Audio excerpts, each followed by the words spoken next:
મહત્વપૂર્ણ સમાચારોથી શરૂઆત કરીશું। રાજકોટથી મોટા સમાચાર સામે આવી રહ્યા છે, જ્યાં સ્વામિનારાયણ મંદિરના સ્વામીએ કરોડો રૂપિયાની ઠગાઈ કરી હોવાનું સામે આવ્યું છે। જી હા, વડતાલ સ્વામિનારાયણ મંદિરનો આ સમગ્ર કિસ્સો, જ્યાં ફરી એકવાર વિવાદ સર્જાયો છે।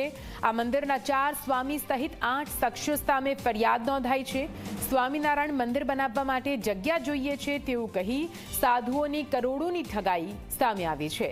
રાજકોટ, સુરેન્દ્રનગર, વિરમગામ, સુરતમાં સ્વામીઓ વિરુદ્ધ ફરિયાદ નોંધાઈ। રાજકોટની જસ્મીન માઢકે સ્વામીઓ વિરુદ્ધ પોલીસ ફરિયાદ નોંધાવી છે।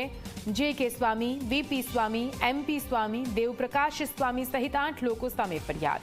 જસ્મીન માઢકે જે વખતે રૂપિયાની લેતી દેતી કરી હતી તેના વિડીયો રેકોર્ડિંગ પણ પોલીસને આપ્યા છે।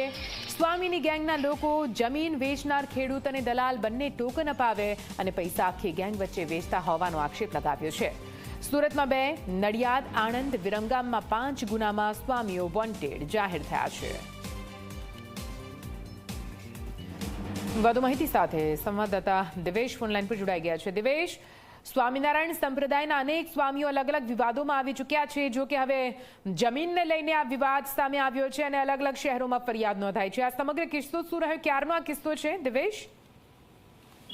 નિધિ, ખાસ કરીને જો વાત કરવામાં આવે તો જે વડતાલ સ્વામિનારાયણ સંપ્રદાય છે તેના સંતો છે તે સમયાંતરે વિવાદમાં આવતા હોય છે। ત્યારે ખાસ કરીને જો વાત કરવામાં આવે તો આ ઘટના છે ફેબ્રુઆરી મહિનાની, કે જ્યારે લીમ ગામ છે કે જ્યાં સ્વામિનારાયણનું મંદિર બનાવવાનું હતું અને આ મંદિર બનાવવા માટે જે.કે. સ્વામી, વી.પી. સ્વામી, એમ.પી. સ્વામી અને દેવપ્રકાશ સ્વામી સહિત કુલ 8 લોકો દ્વારા ઠગાઈ છે, છેતરપિંડી છે તે કરવામાં આવી હતી। મંદિરના નામે ટોટલ 13 કરોડ રૂપિયાની ઠગાઈ છે તે કરવામાં આવી હતી। એકને એક જે મંદિર માટેની જગ્યા છે તે 8 થી 10 અલગ અલગ લોકોને વેચવામાં આવી હતી। 8 થી 10 લોકો સાથે તેનું સાતાઘાટ છે તે કરવામાં આવ્યું હતું।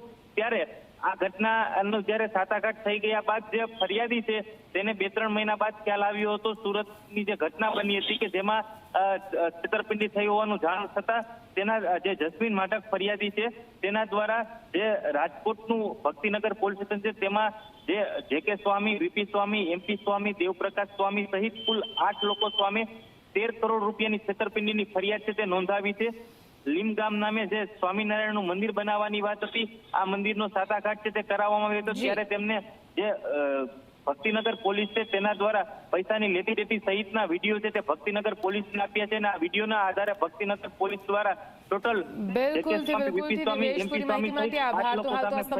પોલીસ ફરિયાદ નોંધાઈ છે। હવે જોવાનું રહેશે કે આ કેસમાં આગળ શું કઈ વળાંક આવે છે, કેમ કે સ્વામીઓ વિરુદ્ધ ફરિયાદ નોંધાતા હાલ તો હવે અન્ય કેટલી ફરિયાદો સ્વામીઓ વિરુદ્ધ આવે છે તે પણ જોવાનું રહેશે।